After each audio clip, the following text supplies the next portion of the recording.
É só que eu estou indo para o desafio. Eu queria que vocês agora, nesse segundo momento, primeiro, em relação ao que eu falei, tem alguma coisa que vocês gostariam que fosse melhor explicado? Porque senão isso fica nem cantiga de grilo, vai indo, né, como diz, né? Se vocês tiverem qualquer dúvida, eu vou tentar. Primeiro, eu tenho uma certa dificuldade, porque às vezes as coisas vêm muito, e aí vai muito, e aí eu tenho que saber se vocês estão conseguindo compreender ou não. Mas senão a gente vai fazendo o quê? Uma continuidade da nossa linha de raciocínio, do nosso pensamento, e vocês têm todo o direito de discordar. Porque quando a gente começa a perceber que tem diferenças, e a gente trabalha essas diferenças no sentido de ter um entendimento comum, todo mundo ganha. Então, normalmente, a gente acha que as pessoas têm que meio que concordar com a gente. Não é assim. Nós já temos aquela história, né? Muitos nos disseram toda unanimidade é muito besta, toda vez que eu concordo com tudo, na verdade eu não estou aprendendo, esses negócios assim. Então, se vocês tiverem alguma ideia diferente, é boa. Por que eu estou fazendo isso? Falando e fazendo isso? Porque eu sei que aqui tem espíritos, uma multidão de espíritos, e que a forma delas se fazerem, deles participarem, é muitas vezes levantar uma dúvida em vocês. Então, por mais besta que seja a dúvida, ou que vocês acham que não seja interessante, coloquem. E aí a gente já está entrando numa fase, por exemplo, que diz aqui, né? Será que a gente precisa cuidar da evolução do espírito? O que é educar o espírito? E aí voltamos àquela questão toda, será que nós estamos suficientemente convencidos de que nós, na verdade, somos espíritos que estão passando um breve instante aqui e que depois vão voltar para a pátria? Nós não somos encarnados em vivência de uma experiência espiritual. Nós, geralmente, a maioria de nós vive isso. Ele vive uma vida de encarnado, com as suas sensações biológicas, com seu ouvido, seus olhos, as coisas impressionando o seu sentido, ele recebendo as informações na esfera do físico, e aí ele faz uma relação disso com o espiritual e fica nessa vida. Mas na verdade nós somos mais do que isso, né? Nós temos que pegar e inverter isso. Nós somos espíritos que têm várias existências, inúmeras, não sei quantas. Eu só sei de vez em quando que elas afloram em mim, como eu falei, as coisas boas e as coisas ruins. E aí essas várias existências, mais do que nunca, nós somos chamados a somar, para que no eu presente como ele agora, eu possa me valer das coisas boas para fazer mais coisas boas e das coisas ruins para trabalhar. Emmanuel já diz para a gente que a gente precisa trabalhar, quer se conhecer, avalia as suas tendências e inclinações. Então a gente precisa avaliar isso na gente. Então, para poder situar isso no nível da importância que isso tem, é uma coisa assim que de vez em quando umas conversas que eu tive com meus filhos, dizendo assim, vocês têm que resolver. Se vocês querem ser seres que vão viver essa vida na Terra, e aí não sei se algum de vocês conhece a pirâmide de Maslow, que fala, né, algumas pessoas que só estão preocupadas em comer e dormir, né? Outras pessoas que vão para o segundo nível, de uma preocupação um pouco mais social, família, etc. Aí umas outras preocupações onde eu já preciso de uma empatia, porque eu tenho uma relação, e essa relação eu tenho ganho quando eu tiver uma empatia, a capacidade de eu me situar para entender o outro, no lugar desse outro, senão eu vou ter sempre a minha visão e não a visão da realidade. Então, e aí vai indo, essas coisas vai evoluindo até que ela chega lá no ápice, que é o amor. Então, dizendo para meus filhos, vocês que vão decidir. Se quisessem viver essa vida de relação terrena, onde vocês sabem que são espíritos, vocês estudam o espiritismo, mas vocês não têm consciência de que vocês são seres cósmicos, universais, que o espírito é criado para a perfeição, e que tem estágios, como diz a Joana, entenda as dificuldades de vocês, porque faz parte do estágio espiritual de vocês. Só que eu preciso falar para vocês que precisam fazer mais esforço para continuar a evolução. Chico dizia mais ou menos a mesma coisa. Andando com ele na beira da Lagoa da Pampulha, lá em Belo Horizonte, o Chico dizia, a humanidade está andando assim, ó. a pequenos passos, de vez em quando ela anda assim na volta, né? Aí de vez em quando ela evolui um pouquinho, etc. E a humanidade não foi criada para isso, nós não fomos criados para isso, nós somos criados para trabalhar todos os potenciais de algo que é divino. Mas nós não viemos com manual de procedimentos, nós viemos como espíritos criados, né? Puros, simples, ignorantes, para a gente ir aprendendo isso, e a gente está fazendo isso, e hoje nós estamos aqui juntos, procurando eu dizer algumas coisas para vocês, escolher algumas coisas de vocês, e trabalhar esse processo de aprendizagem. Historicamente, nós sempre focamos mais no ensino do que na aprendizagem.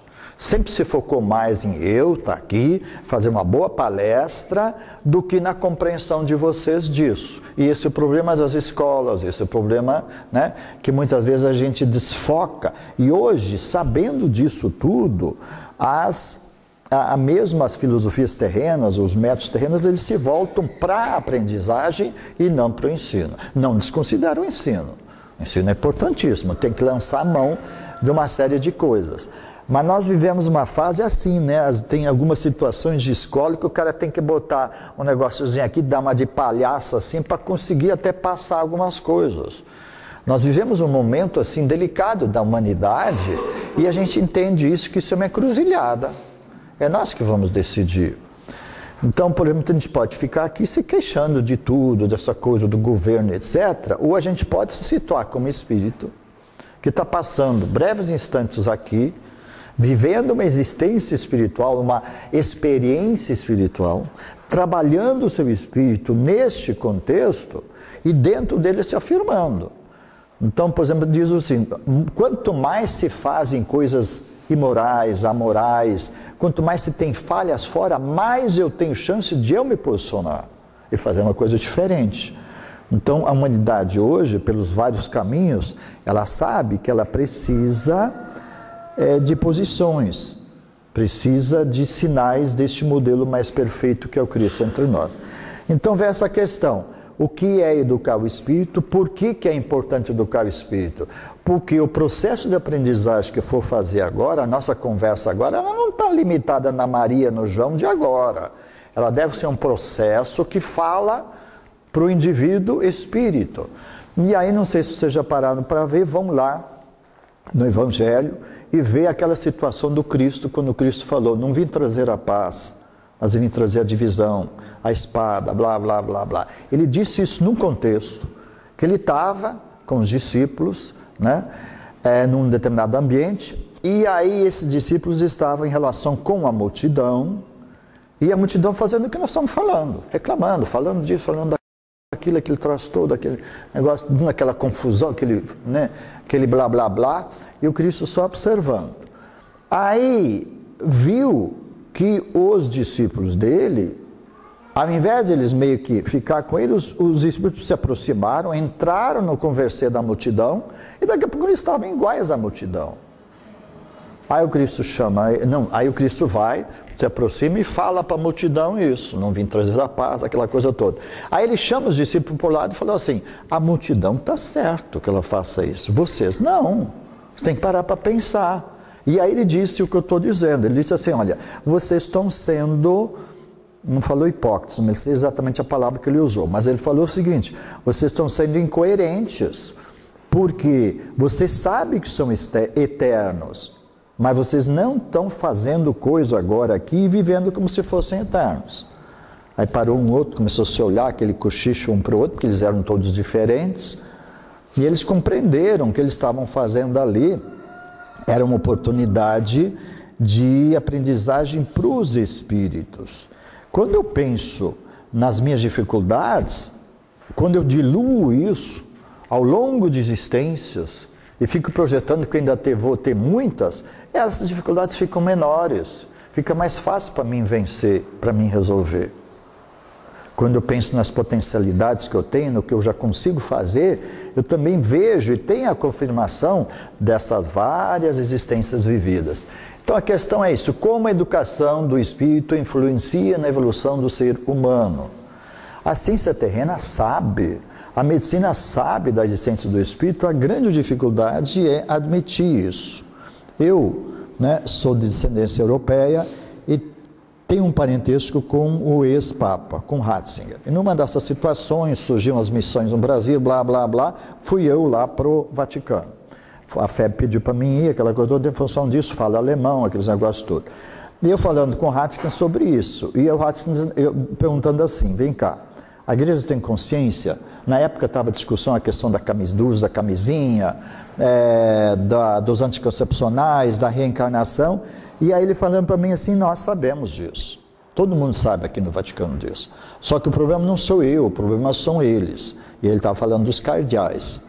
Isso depois deu no que deu, ele acabou pedindo, renunciando exatamente por causa disso. Aí precisou chegar um argentino, que se apoia no exemplo dele, andando de moto na periferia de Buenos Aires, fazendo o que ele falava. Ele sabia que ele precisava se aproximar do povo para conseguir fazer com que as ações sociais, e o andar de moto dele na periferia de Buenos Aires passa por isso. Ele sabia que se ele, Francisco, se ele andasse lá de moto, ele estimularia outros a fazer coisas que ele estava fazendo. Ele tinha plena noção da importância do exemplo dele. Ele vai construindo essa história e está lá agora como mensageiro, como Francisco, fazendo exatamente numa dimensão maior isso. É alguém que está vivendo o Espírito. Ele está aí com as mensagens deles, a internet e coisa, fazendo uso e divulgando, e a gente precisa também aproveitar esse momento para ajudar os nossos irmãos de outras religiões que vêm. Mas a maioria do pessoal, obviamente, sabe disso. Agora, o que isso ajuda na evolução do ser humano? Nós já poderíamos estar mais evoluídos afetiva e moralmente. Então nós precisamos saber onde é que a coisa está pegada, como dizem os meninos, Lá para trás nos disseram isso, não é de agora. Lá está escrito aí nos templos, lá na primeira universidade do mundo, nos primeiros templos do mundo, está escrito lá, conhece-te a ti mesmo. Então nós sabemos disso. Mas aí vem uma pergunta, será que a gente se conhece?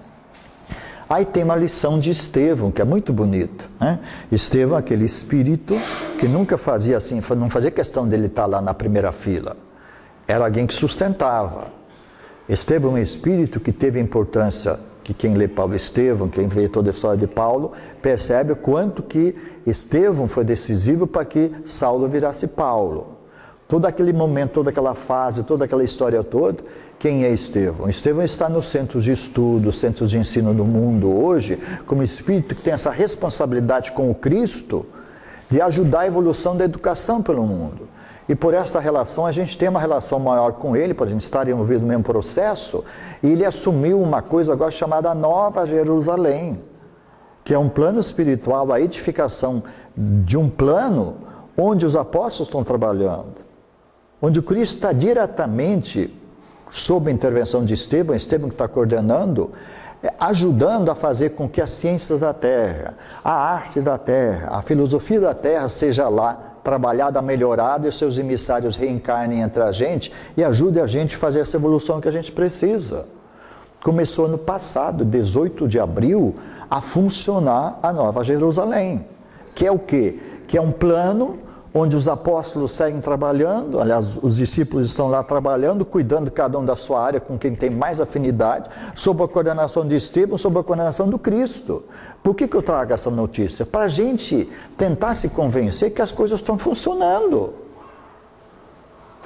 O que nós precisamos fazer, o que alguns espíritos fazem, vai sair na revista do Reformador, dizendo, vocês querem entrar em relação com esse plano, para você se convencer que ele existe, que é assim, e para vocês não ficar isso só de ouvidos, para você sentir, porque Bezerra diz que a gente vive agora um momento que a gente precisa sentir para discernir.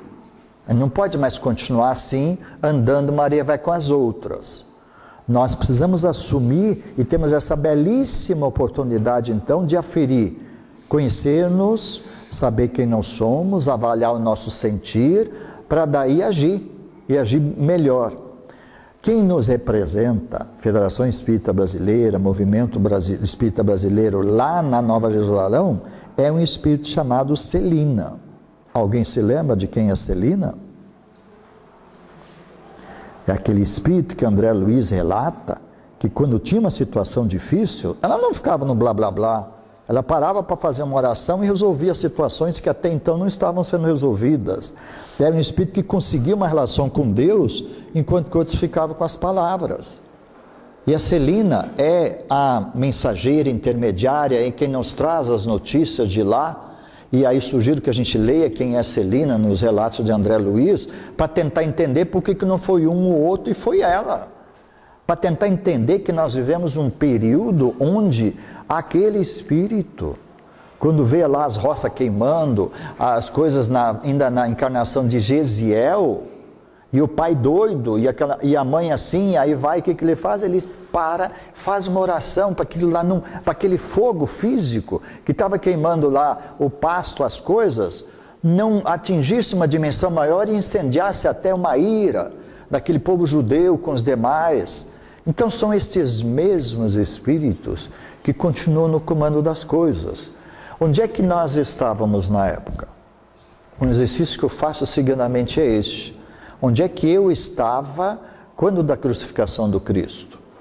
Onde é que eu estava nesses períodos? E a gente fecha os olhos e faz uma coisa que Chico recomendava naquela fitinha cassete. Que Chico diz o seguinte: vocês querem sentir isso? Fecham os olhos. Vão calando o barulho do mundo. Vão deixando que o interior de vocês apareça. Quem sabe não aparece uma luz que seja Jesus? E aí o Chico vai falando e falando naquelas fitinhas e levando a gente um exercício daquilo que eu falei logo no início hoje, de reencontro com Jesus, de sentir Jesus. E quando a gente faz isso, quando a gente sente Jesus, a gente muda. A gente não continua, porque aumenta a fé. A esperança então dilata e a gente começa a se dar conta do que era Saulo, que depois virou Paulo. E de repente a gente vai poder mais ou menos estar assim tão enredado com as nossas coisas, que a gente diz que nem Paulo diz: agora já não sou mais eu que vivo, agora meio que é o Cristo que vive em mim. Nós podemos fazer isso, de alguma forma nós estamos procurando fazer isso. Vamos imaginar, a gente pode então nesse período vivenciar tudo isso. Dessa forma, então, educar o espírito, cuidar do espírito, né, é muito importante. Assim sendo, então, a gente coloca aqui, ó, a doutrina espírita nos traz elementos que estão lá na questão 919 e que, obviamente, são as recomendações de Santo Agostinho, que diz o seguinte: o que você faz? Todo final do dia você pensa, né? Dá uma situada nas coisas que você fez, se furou o balão, se não furou o balão, se você conseguiu fazer as coisas boas, fazer uma avaliação. Será que a gente faz isso? Será que a gente consegue fazer isso? Nos tempos atuais, voltando ao que eu já falei, quando Celina vem nos dizer: você quer sentir um pouco o que é a Nova Jerusalém? Você quer sentir um pouco as emanações do Cristo? Faça a mesma coisa que Santo Agostinho recomenda. Chega ao final do dia, né? Diminui a tensão, barulho exterior, faça uma leitura, faça uma oração, tente entrar numa ambiência, e aí quando você dormir, vai ficar mais fácil de nós desligarmos teu espírito, desvincular, desdobrar o espírito, para o espírito poder entrar numa relação com isso. Então ela diz: vocês querem continuar aprendendo? Vocês querem continuar sentindo isso? Vai depender de vocês. Claro que isso não é do dia para a noite, mas eu tive situações nessa vida que, perguntando para o Chico, ele me disse mais ou menos isso, e eu fiz isso. Claro que isso só deu resultado na segunda semana. A primeira semana não deu resultado. Na segunda semana deu resultado porque a espiritualidade foi me mostrando, foi conseguindo em mim percepção para me entender o que eles estavam querendo me mostrar. E eu fui entendendo.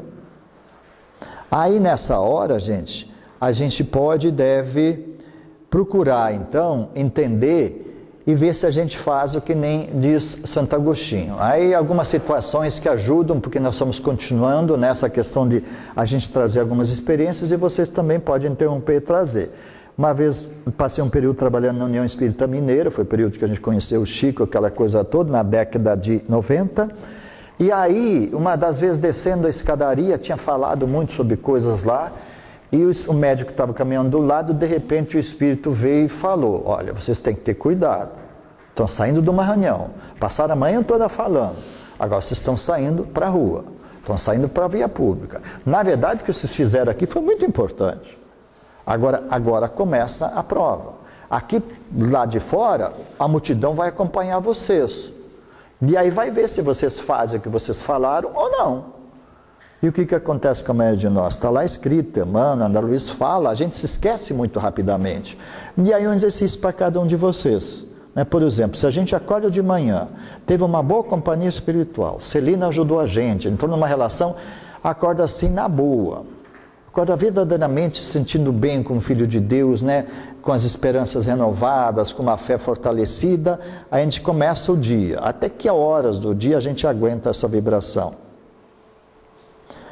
Alguns até as 9 horas gasta a bateria, Outros se estende, vai até as 10, meio-dia. Mas geralmente de tarde a gente já está botinando, já está se esquecendo disso. Então, na verdade, a gente meio que sabe disso. E nós estamos sendo convidados a fazer, como diz Bezerra e Chico, é fácil falar. Para fazer isso, eu preciso usar a oração.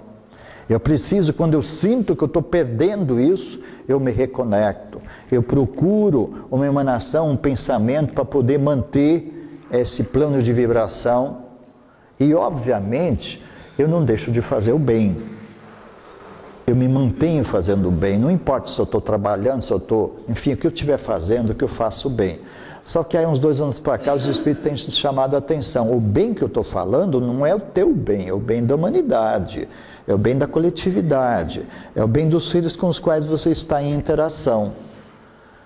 Aí a gente percebe muitas vezes que a gente está cheio de fazendo o bem, mas o bem no entendimento nosso, o nosso bem na verdade.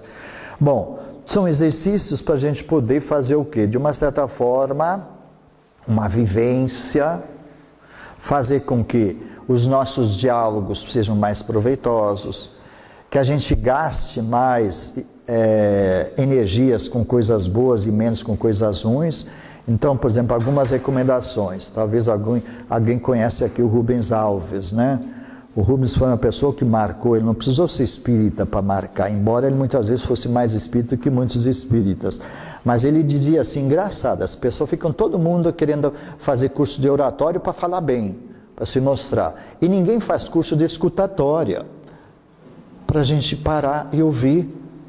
E hoje os espíritos dizem, vivemos um tempo de escuta, de aferição, e isso a gente procura usar. Procura fazer com que a gente, quando a gente vê uma coisa, a gente para e dá aquela pensada, faz aquela escuta. Vamos para o campo médico. A medicina está como está, porque o médico não faz isso. Porque quando o médico faz a escuta, ele resolve metade dos problemas. E depois o resto ele resolve com seus conhecimentos. Do professor. Se o professor não for fazer isso, se eu não for oportunizar, como por exemplo, eu tenho uma sala, fiz com que fosse uma sala grande, tem uma mesa, tem cadeira, tem chimarrão, tem café, exatamente porque o meu processo de ensino e aprendizagem, ele passa menos pela sala de aula onde eu estou ensinando e mais pelo corredor, pela sala, etc.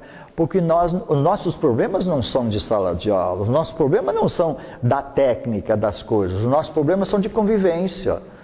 São de sentimentos, são de emoções. Então a gente procura fazer o quê? Procura levar isso para o dia a dia, para a rua, e a gente consegue entender o que o Chico fazia. O Chico tinha uma existência que, se a gente for parar para pensar e analisar, é de uma certa forma cristã. É um exemplo muito próximo de nós que a gente pode e deve imitar. Estudar assim não é fácil. Voltamos a Estevão, que num belo dia nos disse o seguinte: se a relação de vocês for autêntica, franca, verdadeira, vocês vão ter na sua relação, nos outros, espelhos para você se ver como você é. Agora, se a sua relação não é franca, os seus espelhos vão estar embaciados. Você não vai estar se enxergando como você é. Então nós vamos trabalhar depois, na continuidade, mais isso, para que a gente seja franco. Voltando a Chico, Chico disse que o Evangelho não veio para concordar com o outro, o Evangelho veio para transformar. Ele dizia, o Evangelho não veio para passar a mão na cabeça do outro e dizer assim, ah não meu filho, é assim mesmo. Não, o Evangelho veio para ajudar. O Evangelho é boa notícia, é boa nova, né? E nós precisamos vivenciar isso. Eu sei que a gente até sabe disso, mas nós precisamos trazer isso mais à tona, vivenciar mais isso, para que o Cristo possa se fazer nas esquinas, na rua, no trabalho, onde quer que a gente esteja. Parece ser difícil, mas não é.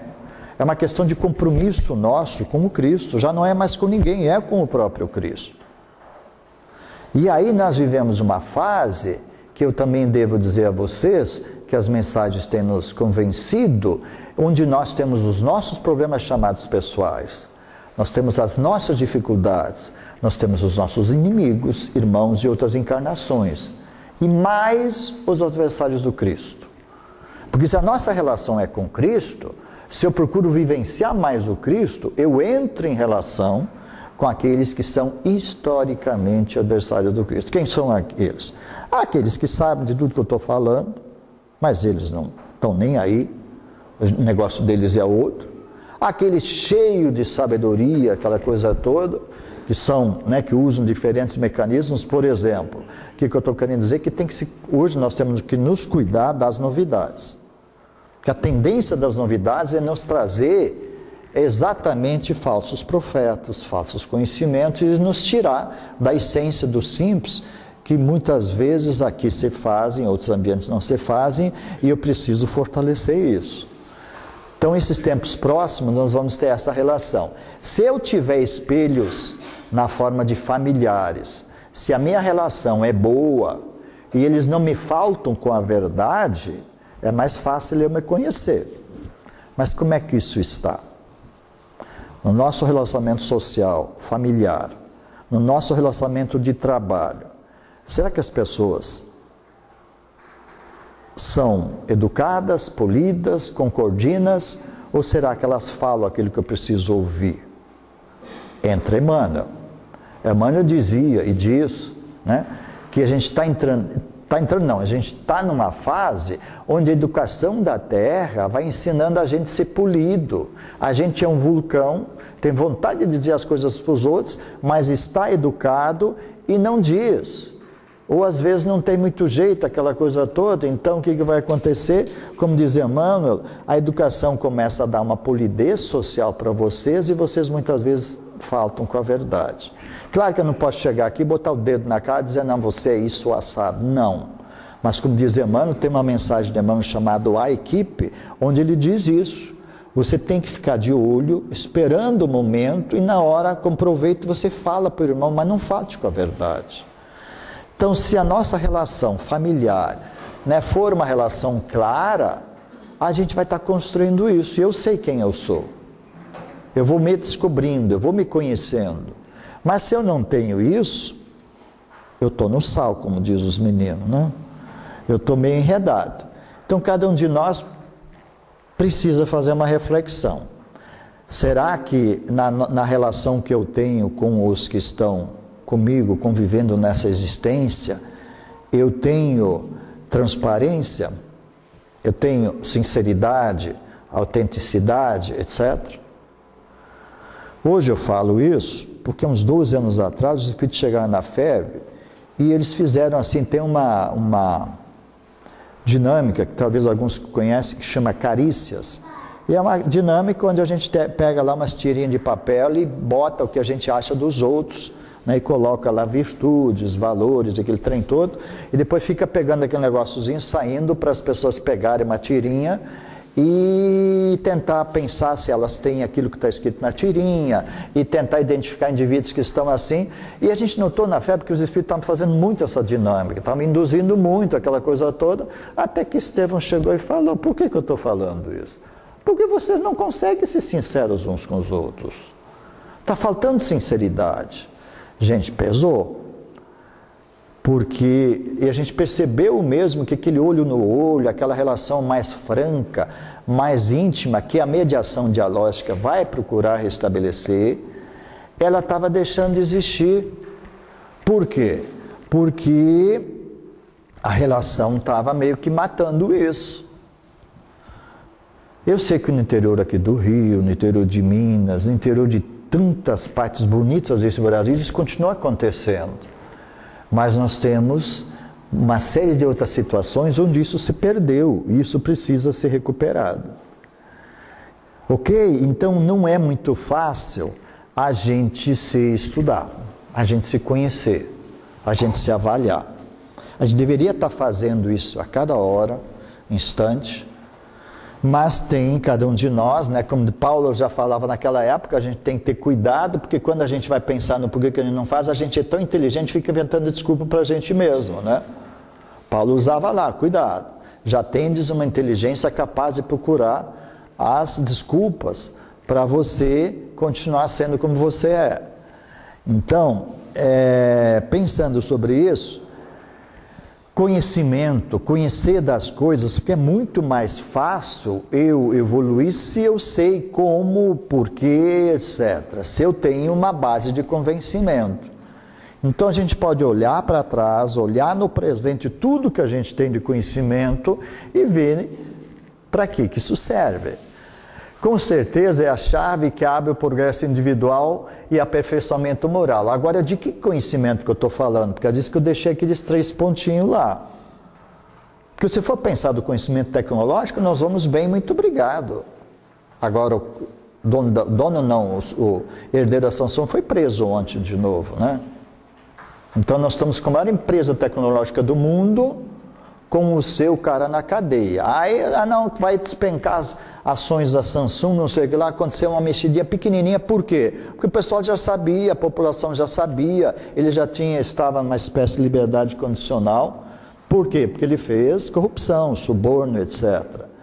Então, ao mesmo tempo, tecnologicamente, extremamente evoluídos, mas moralmente prejudicados. E aí entra o Espiritismo. Aí entra Kardec.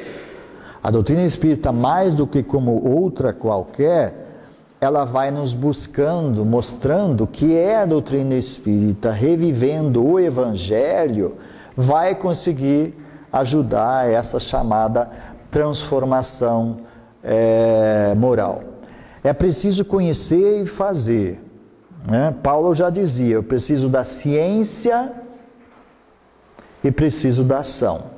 Os Espíritos hoje nos dizem o seguinte, vocês estão bem de ciência, vocês sabem de muita coisa, vocês têm muito conhecimento, o problema é a consciência.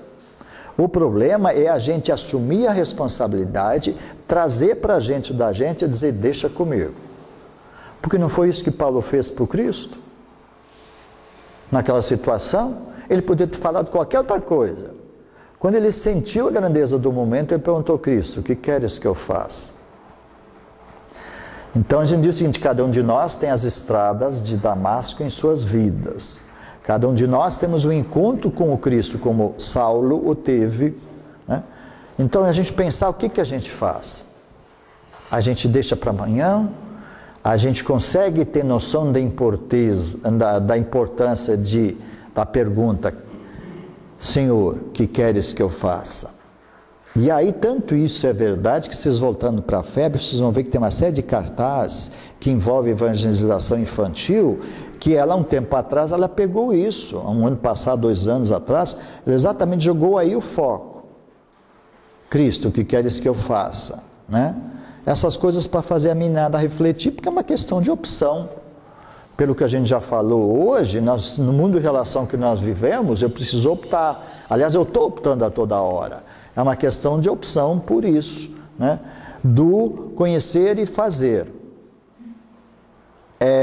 Para fazer consciência, para nos entrar em relação com essa consciência, para avaliar nossa consciência, nós precisamos fazer reflexão. Nós precisamos interiorizar-nos, nós precisamos dar uma parada, pensar. E aí nós temos mais uma vez um adversário, que é o corre-corre do dia a dia, que é o automatismo, que é essa coisa que nos envolve. Porque muitos de vocês possivelmente entram na roda do dia e quando vê o dia passou e eu rodei no piloto automático. Eu não fui muito eu, porque eu fui...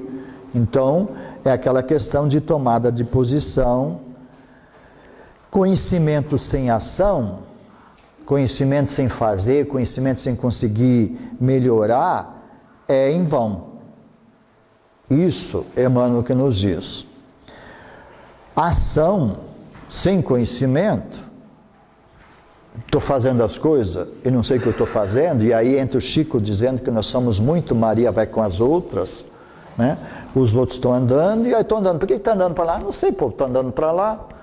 Então, estou chamando a gente a refletir e verdadeiramente conseguir sair fora dessas ações sem conhecimento, porque elas são cegas, elas não dão o resultado que precisa dar. Conhecimento com ação, esse é o que precisa. Na verdade, conhecimento com ação, ou seja, a gente saber por que está fazendo alguma coisa, não adianta só saber sem fazer, e aí nós vamos perceber que nós vamos entrar nisso que o Jacques Delors e outro povo disse, olha, a gente precisa estar sabendo, nós precisamos primeiro conhecer, depois a gente precisa fazer, depois a gente precisa aprender a conviver, para daí verdadeiramente conseguir ser. Aí, nesse aspecto, gente, nós precisamos um do outro, nós somos indivíduos solidários. As empresas que hoje então desfazem o seu modelo de gestão, que é assim de cima para baixo, e começam a construir, começam a se dar conta disso, começam a sentir que nós somos, né, indivíduos que têm as suas experiências, vale a pena escutar. Nós podemos fazer isso e precisamos fazer. É num sentido que nós já falamos aqui, educação é um agente capaz de realizar mudanças necessárias, possibilitar a transformação da animalidade e humanidade, dos instintos para os sentimentos, dos valores materiais para os valores espirituais, né? O que acontece? Animalidade para humanidade. Eu verdadeiramente, quando me sinto de vez em quando dando uma botinada em alguém, eu me vejo aqui fugindo disso. Porque ser humano é uma coisa que a sociedade precisa redescobrir a partir de nós, a partir da vivência. Não vai ser com dicionário, com livros que ela vai conseguir fazer isso. Porque o ser humano é muito melhor do que parece ser. Ele tem toda uma potencialidade divina que nós vamos depois seguir trabalhando, vamos perceber que eu posso aflorar, que eu posso fazer, mas eu não vou conseguir fazer isso da boca para fora, eu vou conseguir fazer isso fazendo, né? Então, vamos dizer assim, dos instintos para os sentimentos. Está certo, como diz a própria Joana e outros, nós ter preocupação em sobreviver, em trabalhar, em comer, isso faz parte da nossa natureza, nós temos instinto, nós precisamos sobreviver. Muitas vezes, quando estou procurando no trânsito tomar algumas atitudes, etc., são atitudes de instinto, só que eles evoluem e eles passam a ser sentimentos.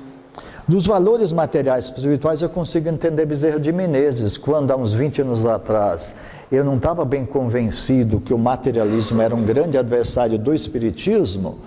Depois disso, indo, por questões chamadas pessoais também, eu me convenci de que não tem como colocar coisas espirituais no lugar das materiais.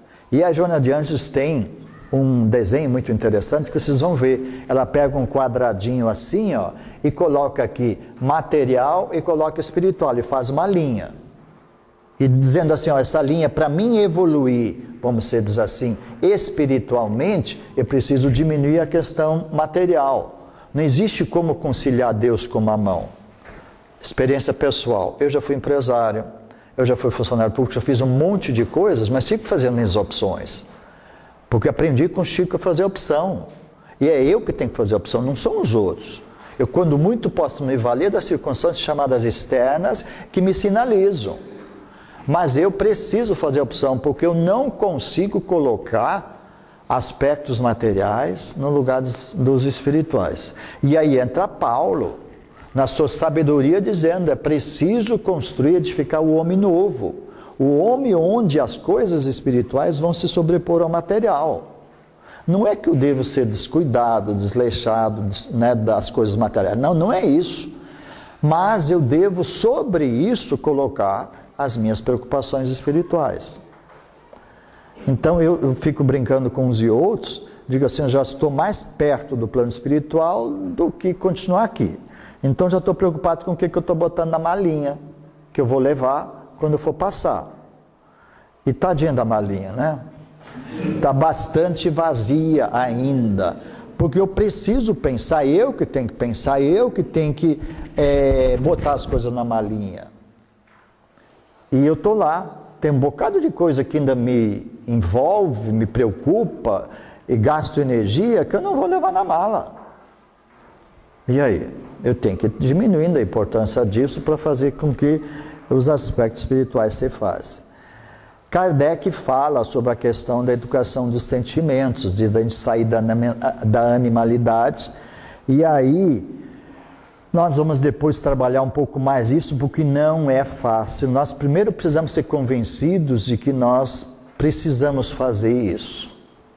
Então, por exemplo, é uma pessoa aí que aqueles primeiros slides que eu passei são do Luiz Cláudio, que foi secretário executivo do MEC, é um espírita, trabalhou muito na região de Viçosa, foi reitor da universidade, aquela coisa toda. E o Luiz sempre diz assim, o trabalho que eu faço pelo mundo afora, nas escolas, etc., é de convencer as pessoas que sentimento, ele não surge melhor de uma hora para outra. Ele precisa ser educado. Então, é eu que tenho que fazer o trabalho da educação dos meus sentimentos. E confesso que nas primeiras vezes que eu vi, a coisa às vezes meio que achava que eu estava exagerando, mas eu vou me convencendo de que tenho a responsabilidade de melhorar o meu sentimento, e nós vamos trabalhar na sequência, possivelmente de noite, hoje de manhã não vai dar tempo, essa questão de como é que eu vou melhorar, quais são as coisas que eu preciso fazer para poder educar um sentimento, para melhorar. Tanto de um como de outro, né? Como diz aqui o Kardec no Céu e Inferno. Eu tenho sempre uma nuvem de testemunhas na minha volta, eu estou sempre na relação com um plano grande das coisas. Dessa forma, então, para que a gente consiga vencer esses instintos, tudo, nós precisamos trabalhar, melhorar os sentimentos, são só fontes onde está fazendo referência a isso. Mas de uma forma breve, como que eu posso fazer isso? É possível, né, evoluir nos sentimentos sem educá-los? Eu consigo melhorar os meus sentimentos, né, que são assim muito importantes nos tempos atuais? Como diz os Espíritos, tudo que nós já temos na nossa mente, eu vou conseguir colocar em prática se eu tiver discernimento. Eu preciso ter um bom discernimento para conseguir colocar em prática de uma forma proveitosa e útil aquelas coisas que estão na minha mente. E aí vou me valer de São Francisco de Assis. São Francisco diz mais ou menos o seguinte: o Evangelho é uma luz bendita, que desce sobre vós, ilumina as vossas mentes, para pegar ali tudo que vocês têm, de conhecimento, de entendimento. Trabalha isso para que isso gere melhores ideias, melhores pensamentos. Aí ele para e diz o seguinte: mas isso não basta. Melhores ideias, melhores pensamentos é meio caminho, talvez um pouco menos do meio caminho. Aí ele diz o seguinte: para que estes melhores pensamentos, melhores ideias, toquem as vossas emoções no coração. E aí você trabalha essas emoções, vai equilibrando elas, para daí você ter sentimentos melhores que te religarão à fonte superior, sublime, a Deus. E nós vivemos isso hoje, cheios de conhecimento, mentes hábeis, né? Um monte de coisa, precisando trabalhar, oportunizar, colocar em prática as ideias, pensamentos e cuidar das nossas emoções. E aí, as nossas emoções, né, temos esse questionamento.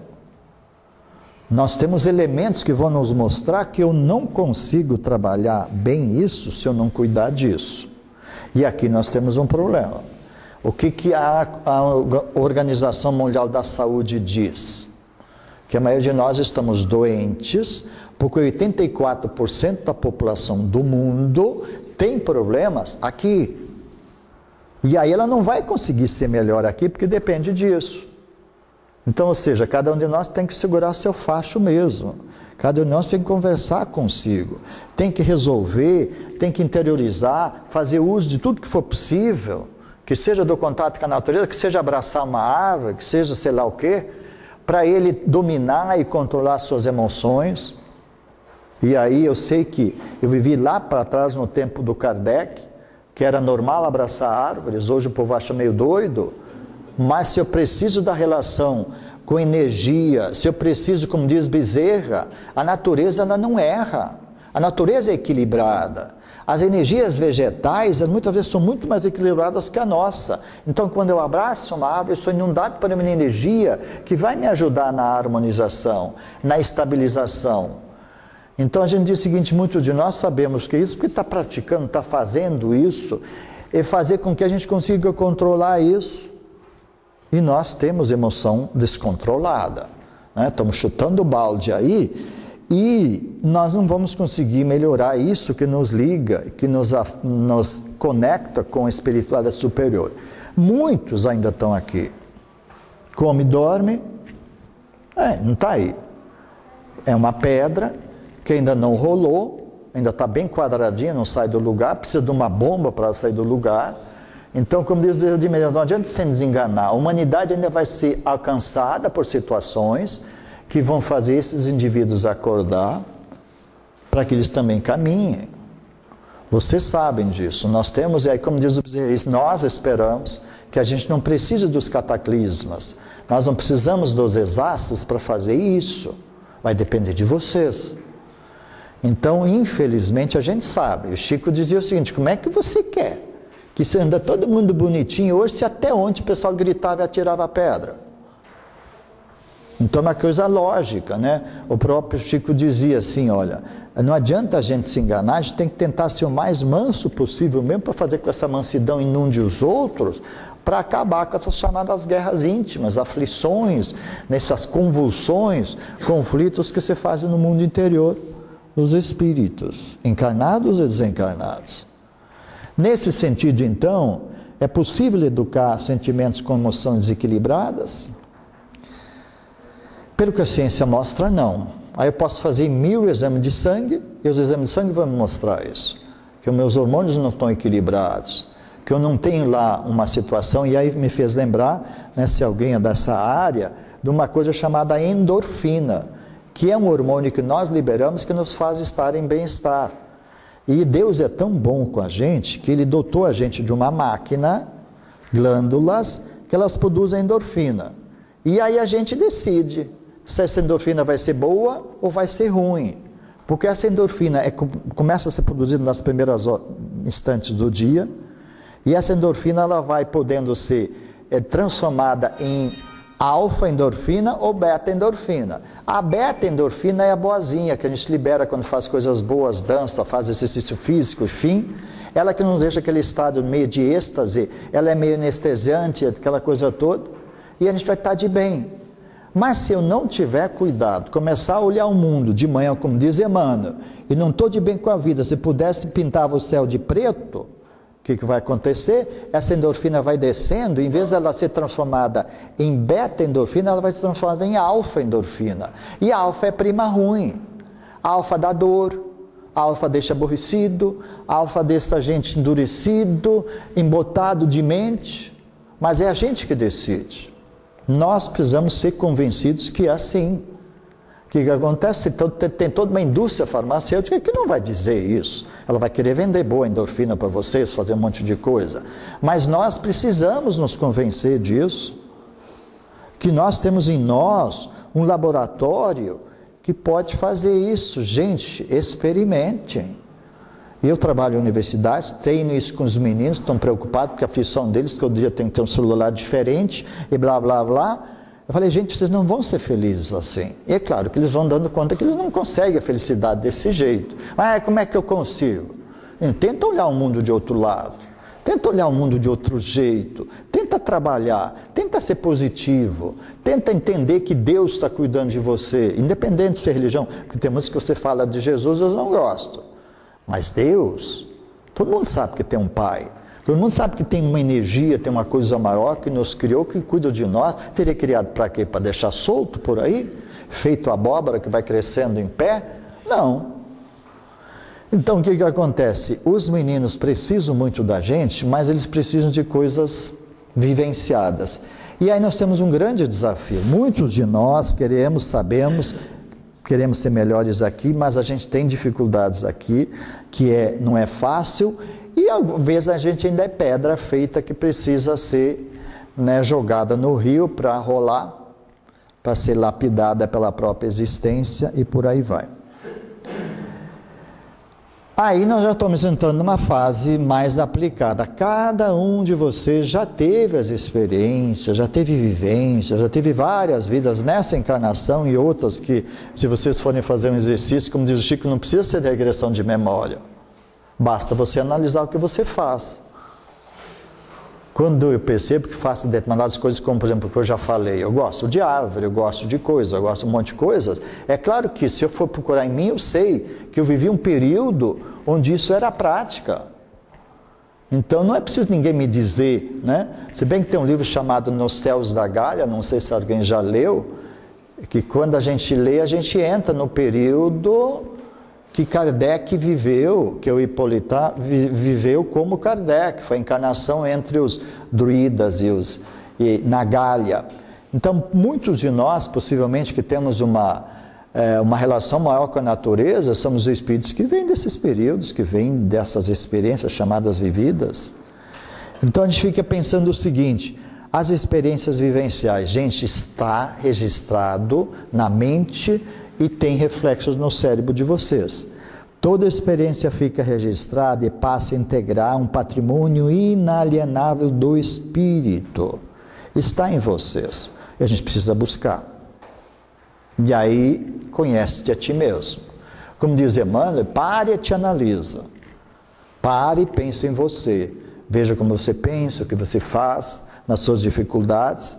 E aí o que vai acontecer, gente? Nós temos isso. Os nossos espíritos trazem grafados todas essas experiências. Eu com o André Luiz eu entendi como, né? Todas essas experiências vão nos alcançando. Primeiro elas vão impressionando o nosso perispírito. Depois elas vão assumindo e vão ficando na sede do espírito, que é a mente. E ali nessa sede elas estão. E essa mente não muda. Essa mente persiste. O que morre é o cérebro. O cérebro fica, desmancha, vira material para ser trabalhado aí, mas a mente permanece. Daqui a pouco a mente irradia e faz um novo ser, tem um novo cérebro, aí trabalha, essas coisas todas, mas essa mente permanece. Então a mente é uma coisa muito bonitinha. Então a gente tem que pensar o que a gente faz com a nossa mente. Se a gente consegue convencer, e aí vou só dar alguns exemplos, depois a gente pode trabalhar mais isso, o que aconteceu com a ciência no ano retrasado. Na Europa está se fazendo uma série de pesquisas, porque existem vários trabalhos mostrando o poder da mente. E aí o pessoal tenta quantificar isso quando ele diz o seguinte, a mente é uma força tão poderosa que se ela quiser, ela para um jato em voo. Aí a gente tenta entender isso. Tem dificuldade para entender. Como é que eu vou fazer? Aí tem que estudar física, aquele monte de coisa para entender.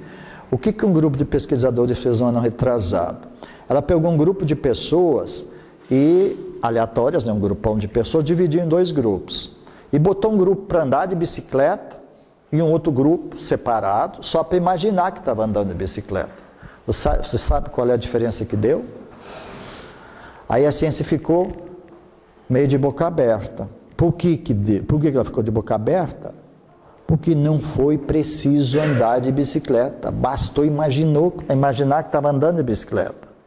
Resumo da história, volto a insistir, é simples. Botou um grupo para andar de bicicleta e analisou o sangue, os hormônios, o que acontecia na mente, nos circuitos neuronais, como é que os neurônios se comportavam deste grupo, e botou um outro grupo e diz assim, agora vocês vão passar no mesmo modelo destes, só que ao invés de andar, eles ficavam só pensando, imaginando que estavam andando de bicicleta.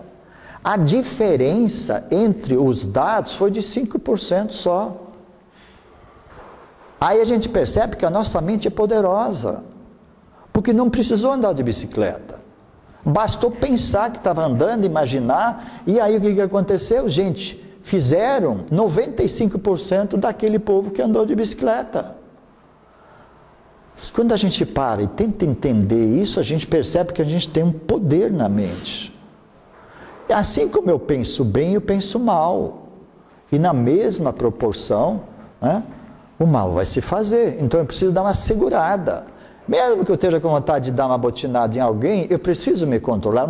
Eu tenho que controlar para nem pensar, porque o pensar já é meio caminho andado. E a lei não falha, como diz o Paulo. O problema não está na lei. As leis continuam aí. A lei de atração, afinidade, gravidade, que ninguém muda. Essas leis fazem com que vocês tenham o que vocês precisam, o que vocês fazem. Ou seja, nós temos o mundo que plasmamos. Nós temos o mundo que pensamos. Por causa disso que eu, como eu já comentei, eu vi gente com dor e rindo. Eu vi gente em extremo sofrimento, sem o que comer, mas não reclamando. Aí, para entender isso, eu consegui entender com o Espiritismo. Com todos os meus conhecimentos de ciência, eu não conseguia entender o significado. Aí o Espiritismo me deu essa condição. E depois nós vamos falar no amor. Amor falado da forma como nós falamos até parece meio pejorativo, porque a humanidade tem um entendimento de amor desvirtuado. Mas quando nós falamos de uma força criadora, expansora, que bastou acionar, ela multiplica, bastou pensar nela, ela cresce, que precisa, obviamente, de germes, precisa da humildade, da simplicidade, para mim chegar no plano do amor que está se falando. Quando eu consigo fazer isso, gente, aí eu me descubro como ser divino, eu me descubro como alguém que Cristo chama de irmão. Aí as diferenças ainda ficam menores e me dá vontade de fazer mais coisas boas do que eu faço. Eu me sinto mais poderoso para fazer, em melhores condições, e a humanidade precisa ser trabalhada nisso. Dessa forma, então, gente, é um poder isso aqui.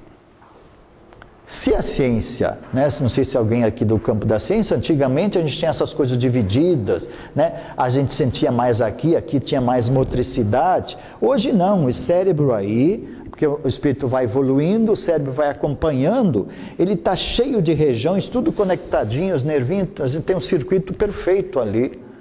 Antes que me esqueça, para quem conhece o computador, tudo que nós conhecemos de maravilha do computador, ele consegue fazer porque ele combina informações 2 a 2, chamadas binárias. O nosso cérebro faz multi-associações. Então, só parar para pensar. O computador faz o que faz, apoiado no mesmo mecanismo de liga, desliga, amplia, diminui, de modulação que faz o cérebro, e ele só combina informações de 2 a 2, chamadas binárias. O nosso cérebro não. Então o nosso cérebro é poderoso. Temos uma máquina, por causa disso, que a gente ouve a ciência dizer que nós aproveitamos 10% dele, os bons, alguns, porque a maioria não faz 10%, a maioria está nos 8%. E aí nós temos um dado que o Ministério da Educação publicou no final do ano passado, que nos preocupa, que diz que só 8% da população tem capacidade de entender o que lê. Ou eu melhoro a minha explicação, ajudo para que mais gente entenda, ou se nós vamos continuar nessa cantiga de grilo aí. Porque nós vivemos uma realidade onde não se lê coisas simples. Voltando para a simplicidade, é claro que o Ministério da Educação chegou à conclusão que está faltando o gibi, está faltando o desenho, está faltando aquela conexão que alguns de nós tivemos lá para trás, e até nos valemos dos gibis, e quando a gente olhava isso, não bastava ler o texto que estava lá, porque a ilustração nos levava a imaginação a pensar, e a nossa mente ia sendo trabalhada, aí tiraram aquilo, e nós ficamos assim, ainda parece mais embotados. Então pensa, se vocês vão perceber que não é só isso, o marketing e outras coisas, eles usam já um pouco mais a ilustração, porque sabem que isso vai mexer com novas realidades. Então, gente, de vez em quando, uma das coisas que eu fazia muito, por ser veterinário, estar de noite na fazenda, até não tem luz, a luz desliga em um determinado momento, é parar e olhar o universo.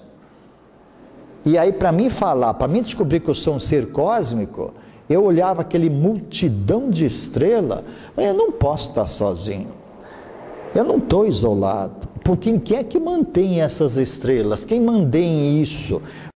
Uma noite de luar, quem não sente o magnetismo da Lua? Então, quando a gente pensa esse magnetismo, continua aí, só que a gente vai se desvinculando dele, porque a gente liga a televisão, vê novela, blá, blá, blá, se manta com aqueles troços, e a gente se esquece e não vivencia mais isso. Então, nós somos convidados a refletir sobre isso. Confesso que eu paro e tento realmente, de vez em quando eu estou olhando, mas não estou enxergando, porque eu estou voltado com os olhos para o interior, e de uma certa forma a gente fica procurando se situar como um ser que é filho de alguém que continua criando e sustenta essa maravilha que é o universo. Gente, por mais que eu esteja ruim, o sol vai nascer na hora certa. Então a gente seguidamente fala isso.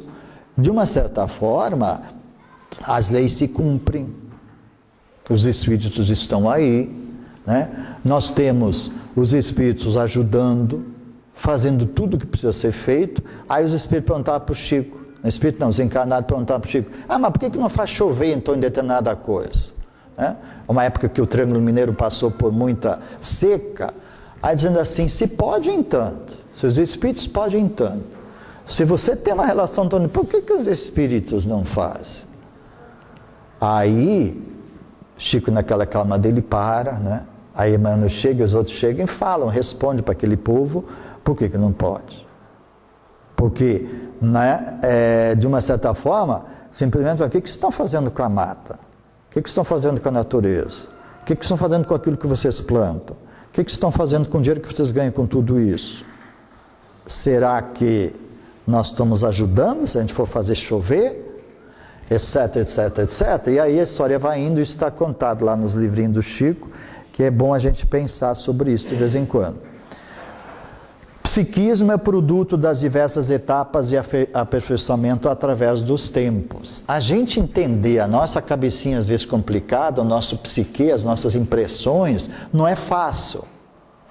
Porque é uma nuvenzinha, como a gente diz. Às vezes está mais clara, às vezes não está tão clara, mas a gente tem gravado, né, as nossas reações, o que nós fizemos, são frutos de nossas encarnações, e aí entramos já nos aproximando de Leon Denis.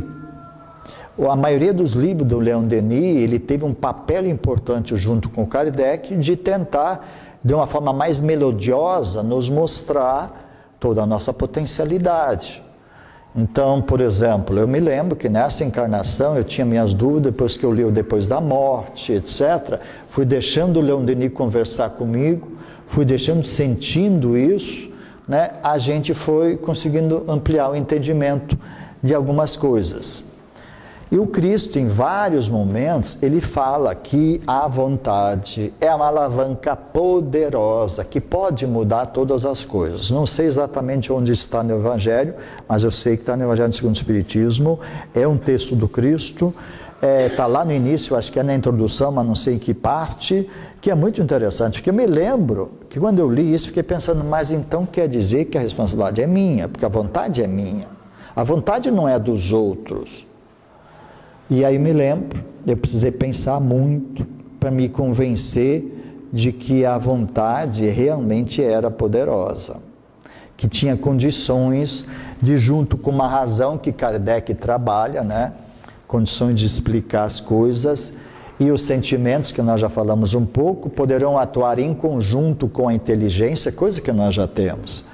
E aí, voltando ao que eu falei logo no início ali, as inteligências pictóricas, espaciais, essas coisas todas que vocês têm em vocês, que nós temos, essas inteligências existem, né? E aí fazer com que, junto com emoções que afloram, que tem a sua reação, a sua razão, melhor dizendo, aí nós temos que parar para pensar por que eu estou assim, por que eu sou assim, por que eu faço assim. Eu vou encontrar a resposta, na verdade, em mim. e os demais elementos na solução dos problemas do espírito. Ou seja, nós temos sim necessidade de entender isso, de considerar isso, de trazer, assumir a responsabilidade, como diz o Espírito, tomar as rédeas da própria existência e dizer assim, deixa que eu cuido, para daí a gente, nas vivências diárias, nas situações, a gente ir trabalhando isso, porque isso na verdade é um processo, né? Isso é uma coisa que a gente vai, tipo assim, vai experimentando, vivenciando, convencendo, e é uma das coisas que depois a gente vai falar, uma das etapas dessa chamada interação dialógica, mediação dialógica. Se eu chegar aqui e continuar o que eu estou fazendo, eu não vou conseguir mostrar o que é mediação dialógica, mas como o trabalho vai continuar, depois eu vou fazer com que vocês mesmos se posicionem, pensem, se analisem e consigam na sua projeção avaliar isso, que é um exercício dessa chamada interação. Então nós temos os chamados potenciais de alma, e que essa apresentação é meio que uma preparação para a gente entender e conseguir se posicionar com aquilo que a gente sabe que precisa fazer. Então, algumas propostas. A pedagogia espírita, o espiritismo trouxe coisas novas. Estou falando de quem? Estou falando de Kardec, que foi passar um tempo com Pestalozzi. Como é que Pestalozzi fazia? Tive a felicidade de ir lá no castelo e confesso, quando eu entrei, eu senti que não era a primeira vez que eu estava lá. Porque lá, entrava, juntava, sentava, conversava, e o processo de aprendizagem era feito assim. O Pestalozzi, ele não ficava dizendo tem que ser assim, tem que ser assado. Ele trabalhava exatamente com a experiência de cada um daqueles que chegavam. Aí tipo assim, a coisa do trem já estava andando. Já tinha gente há um mês nesse processo, aí chegava um novo. O que ele fazia? O novo era incorporado ao grupo e continuava esse processo de convivência, de aprendizado, de experiência e de possibilidade de dizer assim, mas o que faria no lugar dele? O que você acha? Essas coisas todas ia se construindo um processo de aprendizagem que deixa saudades. Pelo Brasil lá fora tem institutos Pestalozzi muito interessantes que fazem trabalhos belíssimos. E nós podemos e devemos sim pegar coisas daí, trazer para o nosso contexto e ajudar a gente a se convencer que pode ser assim. Eu estava falando ontem para o Pablo Cassis, em São Paulo tem um grupo novo agora, que eu vou me lembrar do nome, uma escola nova cobra R$8.000 por mês para botar os meninos na escola. O que a escola faz é isso. Claro que tem um monte de gente que tem dinheiro, um monte de problema com os meninos, está pagando para os meninos lá, tanto é que está faltando vaga, aí abre mais escolas, aí começou com o ensino fundamental, está indo começou com o médio, está indo para o fundamental, e agora está discutindo se é assim que tem que ser na universidade, se não vai ser melhor sendo assim na universidade. E o que vai acontecer? Nós temos que encontrar uma solução aqui por causa de alguns dados. Olha o que acontece. Falando na universidade, me lembrei, vocês precisam saber disso. Eu fui professor da FMG na década de 90 e nós já tínhamos uma preocupação, porque mais da metade das pessoas que a gente formava não trabalhavam no que eram formadas. Para que a gente forma? Para formar conhecimento? Então nós temos um problema sério hoje, que é a continuidade disso. Nós temos uma sociedade, nós temos que pagar um bocado de imposto para manter uma estrutura que ensina coisas que não vão ser aplicadas. Então, gente, nós precisamos questionar isso e nós vamos perceber que já nos falam aqui. Kardec já fala disso. Então, nós temos uma situação onde nós precisamos do indivíduo, talvez, de ter uma experiência, né? Etc., mas ele tem que ser orientado, ele tem que ser ajudado a fazer com que de repente ele não passe todo um tempão para depois dizer assim, não era isso que eu queria, e aí vai experimentando. Ele dizia que é pela educação mais do que pela instrução, nós já falamos disso. A educação, se bem entendida, é a chave do progresso moral, também já falamos disso de uma certa forma, e isso está na base dele, que estagiou com Pestalozzi para tentar entender como que era melhor fazer. Então diríamos, o que nós estamos fazendo de uma certa forma é resgatar experiências que deram certos e trazendo isso ao dia de hoje para fazer com que a gente consiga entender esse processo. Somos nós que temos que continuar evoluindo, ou na linha horizontal, onde as nossas relações sociais são muito assim, né? Estão andando pela horizontalidade. Aqui o nosso espírito precisa evoluir. Se nós continuarmos dependendo disso e andando na evolução da sociedade, nós vamos andar assim, e nós precisamos andar assim, né? E fazer com que a gente, de uma certa forma, não se esqueça e procure se convencer de novo, se somos espíritos imortais, que o que nos regem são as leis do espírito, temos os princípios desse espírito, são eles cumpridos que vão nos fazer ascender mais para a perfeição, para conseguir fazer com que a gente consiga. E no fundo, todas as religiões que se criaram sabiam disso e procuram exatamente isso. Procuram com seus conhecimentos, né, fazer com que o homem consiga voltar à própria espiritualidade. Conseguiram? As respostas estão aí. Então o que tem acontecido? Nós já falamos, nós somos indivíduos com passado, temos o presente e temos a destinação. Então nós estamos envolvidos nisso e precisamos pensar sobre isso. E aqui entra o Chico, tipo assim, Maria vai com as outras. Eu não posso entrar nessa vibração da própria humanidade no que ela faz, porque senão eu vou continuar caminhando na horizontalidade. Eu preciso assumir, ter a responsabilidade, sou um espírito criado pela perfeição para fazer com que eu possa fazer isso e possa, convencido disso, fazer isso. E quem sabe eu saio de mim, eu descubro que eu posso ser instrumento do Cristo, me lanço muitas vezes sem saber o que eu preciso, como eu devo fazer, mas eu estou na rua para ajudar o Cristo, e aí eu começo a fazer isso. E daqui a pouco eu já tenho uma relação maior com Deus. Eu conheci pessoas que de uma certa forma estavam aqui, e ainda as conheço. Tem pessoas que não precisam do que eu preciso, tem pessoas que têm uma noção disso que eu estou falando maior do que eu, sei disso pelo que fazem. E aí a gente tem, por exemplo, eu conheço meninos que dão problemas em escola, porque eles levam seus lanches, e aí ao invés de ele dividir os lanches, eles dão os lanches. Aí pergunta para ele, por que você deu o lanche? Falou assim, eu não me sentiria bem com esse irmão em comer só a metade, eu tenho até comida em casa, mas ele não tem. Então são atitudes que eu não faria de forma espontânea, induzido até faria, mas de forma espontânea não, e eles fazem. E a professora chama e diz o seguinte, você tem que cuidar desse menino, porque esse menino não come lanche, porque ele dá seu lanche. E neste questionamento me valia de Emmanuel. Procurei e perguntei para Emmanuel, e Emmanuel diz assim, o que é doação? Aí vem aquela pergunta, a gente para e pensa, e Emmanuel diz, doação é dar o que você tem, não é dividir o que você tem. Aí eu entendi que eu ainda doava pela metade, né? Mas pelo menos já estava doando, né? Então a gente diz o seguinte, doação é isso, nós temos a capacidade de fazer isso? Sei, cada um de vocês responde para si mesmo, mas eu estou falando uma coisa que a gente vai aprendendo ao longo do tempo, e as experiências, vou trazer algumas para fazer com que vocês também coloquem o de vocês.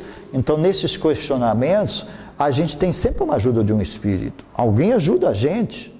E claro que quando vem de Emmanuel, a gente não duvida, porque eu entendi, estava escrito, né, de que doação é dar, não é dividir. E aí vai indo, olha uma lição desse anjo que guia essa nação, que a gente tem absoluta certeza de que o Brasil é o país onde essas coisas vão aflorar. São vocês, é o povo que vai fazer esse país dar para a humanidade o que ela precisa. Eu não tenho a mínima dúvida disso. Por que eu tenho certeza disso? Porque eu conheço boa parte do mundo, eu conheço boa parte do Brasil, e não tem lugar no mundo igual ao nosso. Nós temos um indivíduo maravilhoso potencialmente falando. E nós vamos depois seguir trabalhando isso. Leon Denis já falava isso em termos de humanidade, que poderia, etc. Mas olha o que acontece. Esse povo pode muita coisa. Ele precisa ser estimulado, ele precisa ser ajudado a fazer com que essas coisas se façam. Num belo Natal, talvez um dos primeiros que eu resolvi fugir do ambiente de cuidar da família, comemoração, fazer coisa, cuidar desse Natal terreno, porque convidado pelo Espiritismo, eu passei a cuidar mais do chamado Natal maior, sair para fazer alguma coisa para alguém, ou tentar minimizar o problema de alguém, quando, antes disso, sentados, fizemos uma oração, uma lição e falamos do amor. E aí vai, fala do amor para cima, a gente é muito bom para falar. A gente fala, cria enunciados, aquela coisa toda. Aí Ismael chegou e disse assim, muito bom, né? Estão falando uma coisa que vocês não fazem. Falar de amor é fácil. O difícil é sair para a rua e viver ele.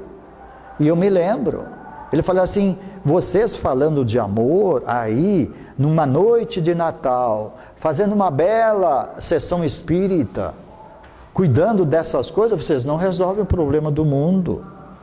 O que vai acontecer? Quem é que você, pergunta a ele, quem é que vocês acham que segura essa grande nação? Quem é que faz luz no mundo?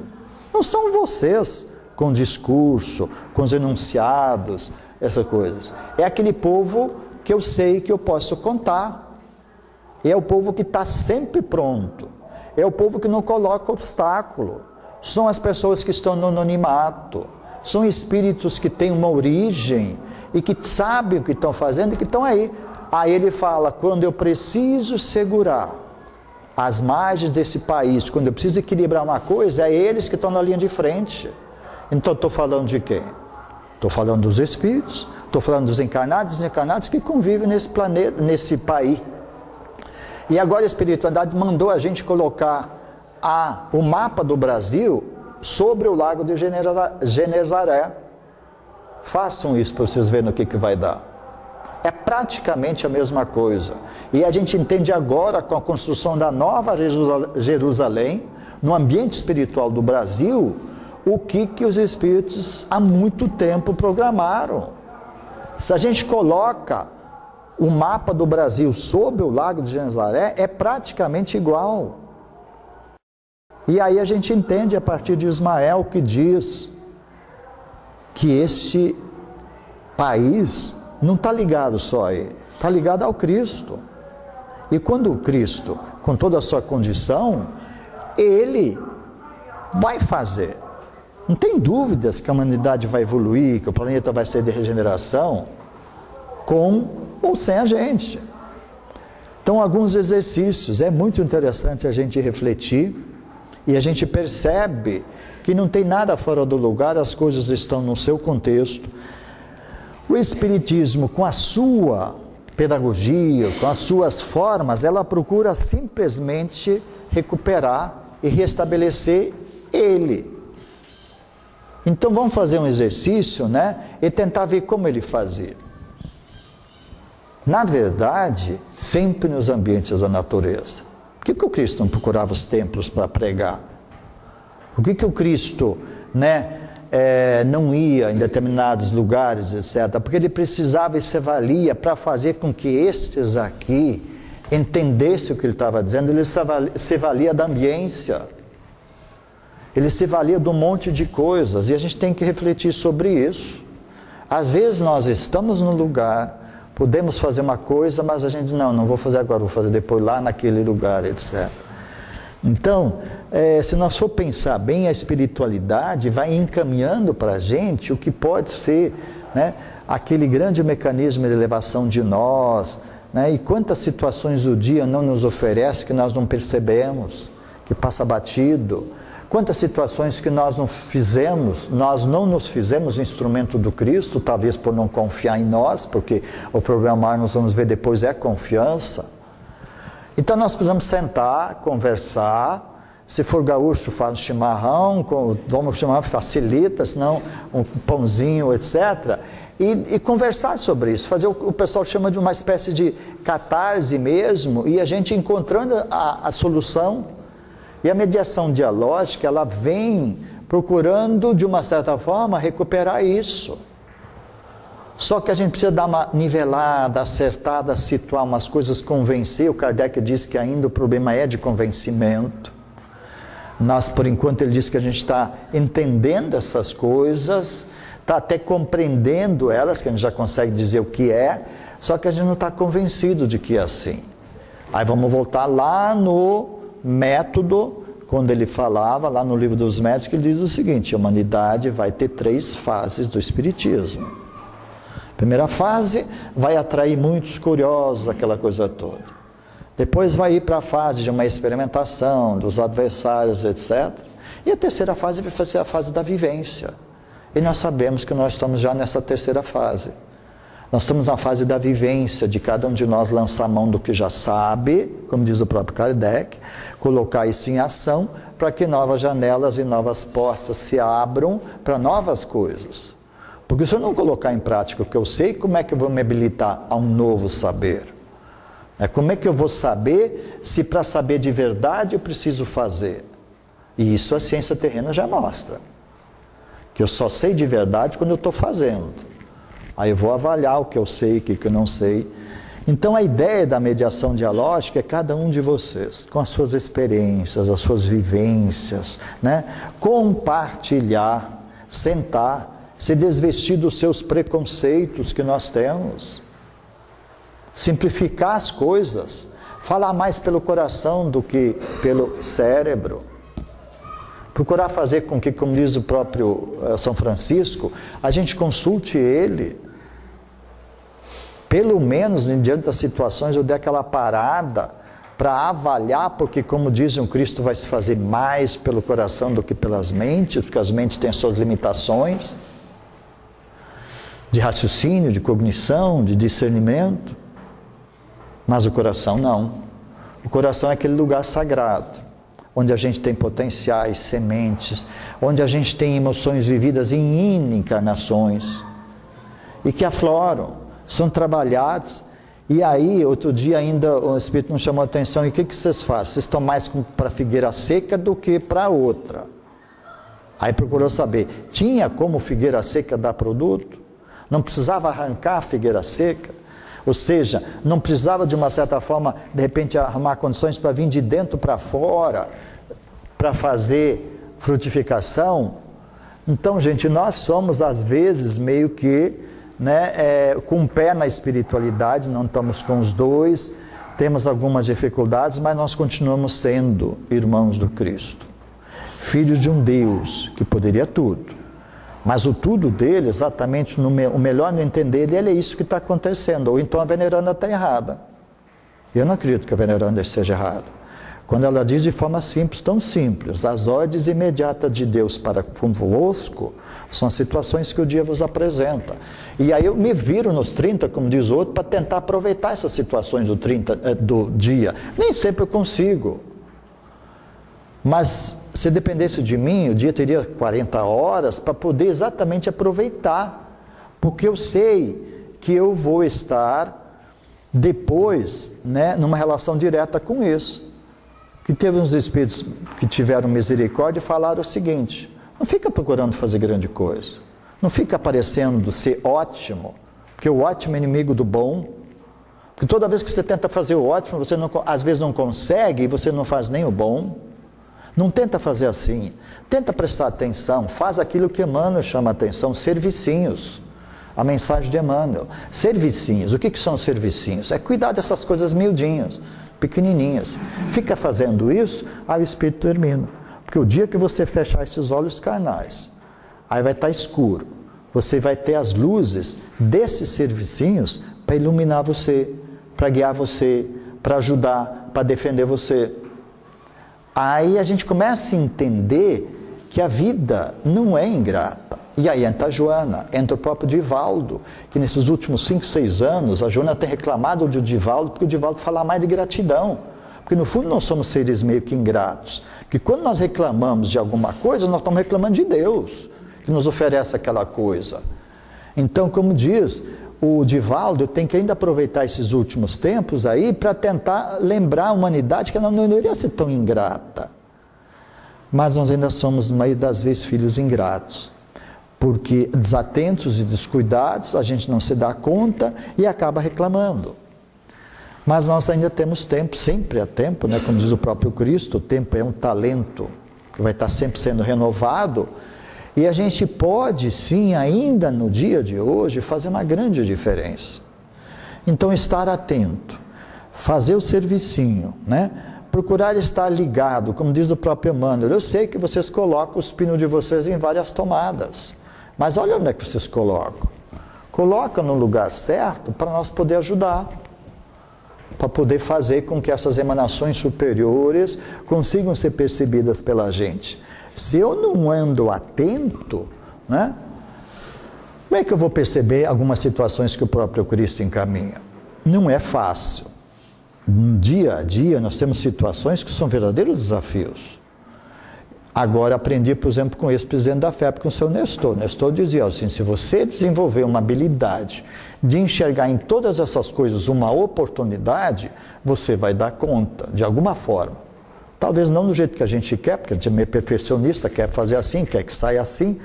Mas se a gente for pensar, se a gente encarar que Deus tem só um determinismo, que é o bem, e que esse bem vai se fazer nessa hora na forma de um problema, de uma dificuldade, de uma situação, e se eu considerar isso uma oportunidade, eu vou conseguir mobilizar o que nós vamos seguir falando depois, os próprios potenciais. Eu vou estar acordando, vou estar oportunizando a parte boa de mim, a tolerância a se fazer. E aí tem espíritos, alguém está me lembrando, Voltaire é um deles, quem estudou aí no segundo grau, o Voltaire falava, na natureza nada se perde, tudo se transforma, blá, blá, blá, blá. Os espíritos estão dizendo, ele está voltando aí para ensinar vocês a serem mais tolerantes, para vocês conseguirem entender de uma forma mais aplicada isso. E tantos outros. Então, gente, se a gente for pensar, nunca faltou assistência, nunca faltou orientação. O que faltou, diríamos, é a gente mesmo refletir sobre o grau de importância dessas coisas. Vivemos uma época de deslumbramento de coisas, né, e ainda vivemos, hoje, nos tempos atuais, mas nós somos chamados a pensar no exemplo da manjedoura. Alguns espíritos dizem que nós não entendemos o Cristo que nasceu na manjedoura. Nós até falamos que teve uns outros que até hoje estão esperando que o Cristo renasça de outra forma. Mas nós que acreditamos que Ele já nasceu, que Ele já esteve aí, que Ele é o Messias, que Ele é o caminho, verdade e vida, somos convidados a refletir no exemplo da manjedoura. Ele que teria condições de nascer em qualquer outro canto, fez questão que fosse lá, no meio dos bichos, daquele jeito. Para quê? Alguma coisa Ele tentou ensinar a gente. E se aquilo teve um valor importante para Ele, foi, né, um sinal importantíssimo de humildade, de simplicidade, nós ainda precisamos disso. Porque os nossos olhos são extremamente os espelhos das nossas almas, e eles são mais atraídos por outras coisas. E aí nós vamos, em determinado momento, nós vamos falar sobre isso, na questão da simplicidade. Na verdade, não é fácil ser simples, porque a gente é estimulado a ser complexo. E aí não estou falando por mim, estou falando de André Luiz. André Luiz diz o seguinte, o homem tem uma tendência natural, no estágio espiritual que vocês estão vivendo, a prestar atenção nas coisas complicadas, no cara que fala bem, no discurso mais coisa, porque parece que ali está a verdade. E ele se afasta dessa verdade que está no simples, está mais, né, nessa conversa mais do pé da mesa, essas coisas todas. Então vamos pensar um pouco sobre isso. É normal com a gente acontecer isso. Quando alguém chega pregando umas coisas e fala muito bonito, essa coisa, a gente se sente atraído por isso. Como diz o próprio Kardec, André Luiz, é do estágio espiritual de vocês, só que vocês têm que prestar atenção para conseguir separar as coisas. Porque, segundo ele, maioria de nós vai estar prestando atenção nisso, vai estar viajando na maionese para entrar nesse mundo, só que aí nesse mundo vai se perder. Ele não vai ter capacidade neste mundo de discernir, de se encontrar. Então a busca do essencial, a busca da simplicidade, etc., é fundamental. E, de uma certa forma, a mediação dialógica, ela vai procurar fazer com que a gente, se sentando, tendo um tema em comum, tendo como objetivo fazer um determinado estudo, a gente consiga correlacionar isso com as próprias existências e experiências de quem está fazendo parte. Aí tem os que falam muito e tem os que não falam. A gente tem que arbitrar isso, né? Aquele que não fala, muitas vezes já tem consciência de que se ele falar, está falando besteira e o que adianta? Só piorei a situação. Então a gente precisa ajudar, estimular, fazer com que a gente nesse tempo consiga construir uma relação que nos relembre isso. Porque o Cristo, em todas as situações, ele procurou ser assim. Ele ensinava com as situações do dia. Ele trabalhava em cima dos questionamentos do indivíduo. Quando esse indivíduo não se posicionava, ele fazia, olhava, perguntava, trabalhava, né? Fazia com que esse indivíduo procurasse se abrir para receber o ensino, para receber a aprendizagem. Então, vamos procurar com ele recuperar o que nós perdemos ao longo do tempo. Tem vários lugares que fazem disso uma adoração, fazem disso, né, uma espécie de louvação, que aí também só fazer isso não adianta, porque, como diz Emmanuel, isso já passou. Foi um estágio da humanidade andando que a gente até podia fazer isso. Hoje nós precisamos fazer essa dialógica do Cristo em outros lugares. Desta forma, pelo meu relógio aqui, eu estou mais ou menos no meio-dia, né? Então a ideia seria o seguinte: nós vamos continuar fazendo o seguinte, fazendo uma conexão disso agora com o próprio Cristo, procurando pegar, né, alguns exemplos maiores do próprio Cristo, trazer isso, né, começar a falar do Cristo pedagogo, por exemplo, e aí entrar em mais detalhes sobre um otimismo que nós temos dentro de nós, se nós somos seres eternos. E essas coisas todo dia trabalhando isso e de uma certa forma aprofundando isso, para depois falar das etapas, assim, como é que eu posso fazer? Né? Eu posso colocar isso assim, em sequências, o que eu faço primeiro? Eu posso fazer isso num tempo maior, num tempo menor? Eu posso fazer isso com mais gente, menos gente? Mas isso seria mais para depois. Algum questionamento, gente? Alguma coisa que eu possa colaborar, esclarecer melhor? Fala, Caio. Na primeira parte, você falou que tem como se fosse uma estimativa, acho que de 40% no passado, 30% no futuro e sobra 30% no presente. Aí me ficou na dúvida de qual seria, assim, né, estimando também, qual seria o ideal de porcentagem para o presente. Porque o passado também tem importância, né? E o passado, dado que a gente está em expiação, vive nos visitando. Então, é muito difícil fugir dele, né? No sentido de evitá-lo. Até porque ele se depara com situações que nos remetem, digamos assim, a comportamentos que a gente tem e não entende. Então é o passado falando.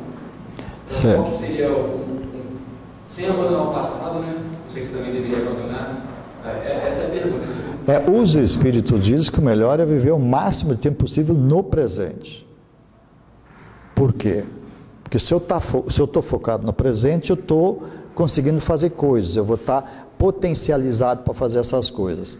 É claro que eu preciso saber que esse meu presente é uma noite, que às vezes ainda é difícil, mas eu já percebo os raios da madrugada, eu já percebo os horizontes de um plano de regeneração, eu já tenho em mim a própria certeza de que as coisas vão melhorar, basta eu resolver esses questionamentos. Ou seja, tentar aproveitar ao máximo o presente. A questão do passado é um pouco delicada, porque envolve a lei do karma. Nós, espíritos, estamos meio presos ao karma. O que significa dizer o karma? Eu matei, eu vou ter que morrer? Eu vou ter que fazer o ajuste na mesma medida? Eu vou ter que sofrer? Nós entendemos que o Cristo veio para nos ensinar que eu não preciso necessariamente sofrer. Eu preciso sim fazer a minha evolução com sacrifícios, mas sofrer é uma coisa que envolve dor, envolve sofrimento, essas coisas todas. O que eu estou querendo dizer? Nós precisamos refletir sobre o seguinte: se a cobrança me vem do ajuste das leis, eu estou em serviço Os espíritos dizem que muitas vezes eles protelam a cobrança, eu vou continuar trabalhando e às vezes com o meu trabalho eu quito aquilo que eu estava pendido.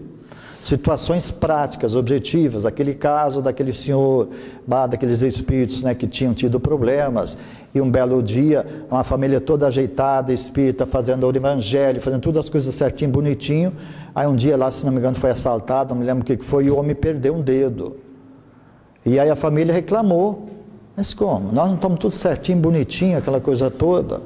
E aí criou aquela situação, e aí o espírito chegou e falou assim, olha, graças a tudo que vocês fizeram, perdeu só o dedo, porque era para ter perdido a mão, ou até a própria vida. Situações que aconteceram comigo. Estou com o joelho aqui, ó, que eu há cerca de 8 anos atrás, eu fraturei.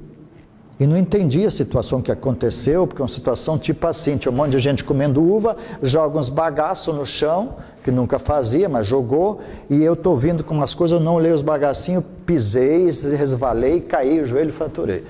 E claro que a minha pergunta se fez, por que agora para complicar uma situação, aquela coisa toda, e pensei na necessidade, no merecimento disso. Aí a minha filha, eu estava em Brasília, minha filha em Belo Horizonte, a minha filha sonha, depois ela diz assim, pai, era para você ter tido um acidente de carro assim, assim, assim, assim. Em função de tudo que você faz, ficou no joelho, ficou na rótula fraturada. Se nós formos pensar assim, nós temos situações conosco, né, que a gente tem que ter um certo cuidado. O passado é importante que a gente não perca a capacidade de análise, mas vamos ver do que o Chico falou. O Chico falou, meu filho, não se prenda muito, porque você sabe que lá não tem coisa boa. Então, se você voltar ao passado, e se ele te manta, te deixa pesado, dificulta a sua caminhada, larga o passado, caminha. E me lembro que nós perguntamos para ele sobre a terapia de vidas passadas, né? Aquela história toda. E o Chico dizia assim, você acha que Deus, na sua sabedoria, com toda essa coisa que tem, ele não te diria o que você precisa saber? Se ele não te diz, é porque existem razões para ele não te dizer. Por que eu vou fazer terapia de vida passada para tentar saber de uma coisa que eu não estou preparado para saber? Resumo da história, o passado está muito presente na gente, mas se a gente se vincula a ele, com certeza em função do que nós fomos, a gente aumenta o peso do chumbo dos nossos pés. Então, nesse sentido, nós vamos trabalhar depois que o próprio Cristo, de uma certa forma, ele nos estimula, sem considerar isso, as vinculações, a necessidade do ajuste, né, acerto com as leis, a gente ir trabalhando isso de uma forma mais leve possível. Eu demorei para me convencer disso, olha o que eu vou falar, demorei muito para me convencer, em cima do que eu estou falando para vocês, que vocês são melhores e podem ser melhores. Que os Espíritos dizem assim, meu filho, a gente chega, dá uma turbinada em vocês, melhora vocês, coloca vocês num plano melhor do que vocês são, para vocês se olharem, ver o que tem de errado, para trabalhar pelo erro, para vocês serem instrumentos do Cristo. Então não fica pensando em negação, não fica tentando complicar uma coisa que nós poderíamos resolver. E eu entendi que muitas vezes quando eu faço coisa boa, não sou eu que estou fazendo, na verdade, são eles que estão fazendo através de mim. Mas eu sinto, e claro que eu estou, né, sei da consciência da importância de ser um instrumento de uma ação boa. Porque se eu parar para pensar no impedimento, na dificuldade, eu não faço. Paulo dizia, vocês precisam descruzar os braços, porque a minha fé é uma fé operante. A minha fé é uma fé praticada, a minha fé é uma fé construída, a minha fé não é uma fé dogmática. Então, nesse sentido, se vocês continuam com os braços cruzados, vai ficar mais difícil de nós ajudar vocês. Cruza os braços, confia e vai. Em si, então, sucessivamente falando, nós temos vinculações com o nosso passado, é bom que tenhamos, mas eu procuro realmente tirar as partes ruins, porque elas vêm, eu sei que elas vêm. Não sei te responder, Caio, porque aí na verdade é o seguinte, em termos de pensamento, quando eu falei isso, estou falando de uma conclusão da pesquisa japonesa, etc., que elas fazem sobre qualidade de pensamento. São situações... Agora no Brasil tem uma empresa chamada Lupa, que a CBN está passando, e que ela passa sobre isso. O cara fala uma coisa, e aí eles analisam se aquilo é verdade, se é mentira, parece uma máquina da verdade, né? E eles explicam por que eles falam isso. Se a gente for ver, são capacidades que você tem de avaliar o que o cara fala, de olhar além disso para enxergar, né? Antes que me esqueça, nós temos que ter cuidado, que o Caio falou, é bastante importante, sobre uma outra coisa. Vocês sabem que 40% do que se noticia, o que se fala, não é verdade? Então essa empresa, por exemplo, chamada Lupa e tantas outras, o Brasil infelizmente só tem 3 que cuidam disso. A gente precisa se convencer que nós somos e podemos ser instrumentos do Cristo, etc., para a gente fugir dessas tendências que já existem e das coisas que vão aumentar, que são as notícias ruins, gente. Que são porque hoje bastou dar uma catástrofe, está todo mundo chorando, como o Paulo já falava. Se eu me juntar aqui e falar de uma mazela, vai juntar um monte de espíritos. Se eu falar de uma coisa boa, nem sempre tem gente me ouvindo. Estímulo, né, para a gente refletir sobre isso. Então, nesses tempos, por exemplo, nós precisamos favorecer esses aspectos chamados positivos, mas aí eu já estou entrando nisso. Só estou me lembrando de um político, que Brasília é assim, a gente vive muito com político, que diz que ele é chamado de desmancha-rodinha, né? Porque lá as rodinhas estão sempre no lá, aquela coisa toda, como é que eu posso, como é que eu faço, e aquele negócio todo. Aí ele chega, a turma se desmancha, porque sabem que está vindo alguém. Que a gente seja desmancha-rodinha. Porque como Paulo dizia, está lá o povo no chororô lascado, que eu consiga desmanchar aquele chororô para trazer uma boa nova. Alguma coisa mais?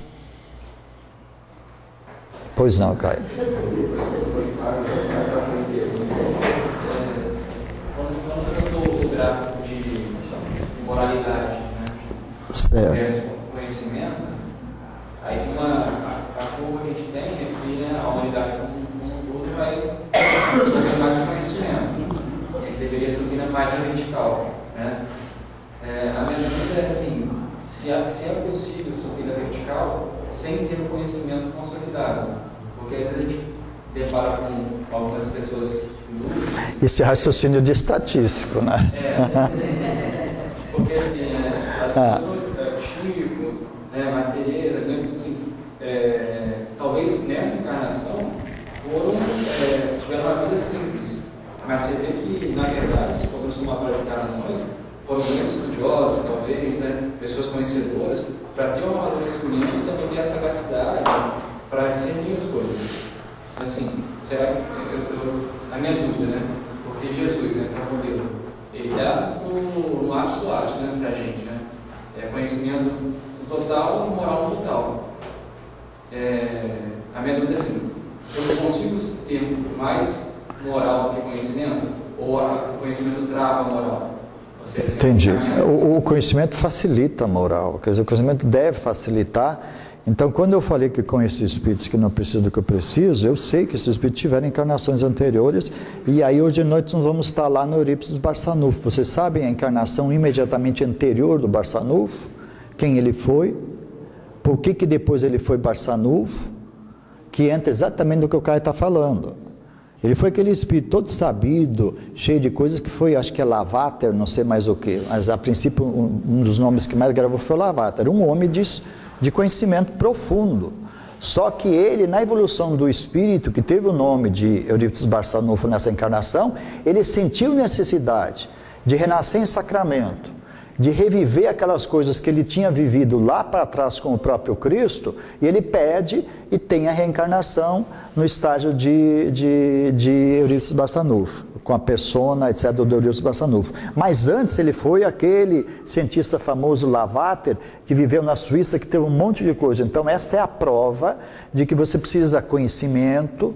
Em determinadas encarnações você trabalha a moralidade, né? Você repassa isso, depois você volta à questão do conhecimento, mas tem um slide que fala que o conhecimento é fundamental, que ele te dá base para você conseguir fazer o que Kardec mostra, né? De conseguir separar o joio do trigo, de tentar conseguir discernir.